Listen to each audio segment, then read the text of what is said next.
Good morning everyone, আরও একটা নতুন মিনি ব্লগে তোমাদের সবাইকে ওয়েলকাম। তো আজ আমার কল টাইম ছিল সকাল 9টায়, এর জন্য আমি ঘুম থেকে উঠে পড়েছি। আর এই যে দেখো, আমি চোখটা খুলতেই পারছিলাম না, আমার এতটাই ঘুম পাচ্ছিল। তো সকাল থেকে উঠেই দেখছি যে বৃষ্টি পড়ছে, ওয়েদারটা ভীষণ সুন্দর, মনটা অনেকটা খুশি হয়ে গেল।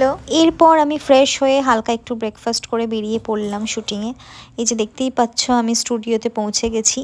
এখনও বৃষ্টি পড়ছে হালকা হালকা। চলে এসেছি আমি মেকআপ রুমে, এরপর আমার মেকআপ স্টার্ট হবে। আর এই যে স্ক্রিপ্টও চলে এসেছে, তো চলো স্ক্রিপ্ট পড়তে পড়তে মেকআপে বসা যাক। তো দেখতেই পাচ্ছ আমি এখন রেডি হয়ে গেছি আমার মিষ্টু চরিত্রে। আর এদিকে দেখো আমাদের সিনও স্টার্ট হয়ে গেছে। আজ আমার আর্লি প্যাকআপ হয়েছিল, কারণ আজকে আমার একটাই সিন ছিল।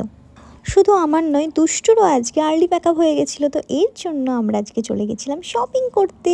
কিন্তু কী কী কিনলাম সেটা নেক্সট ব্লগে দেখাবো। Tata everyone.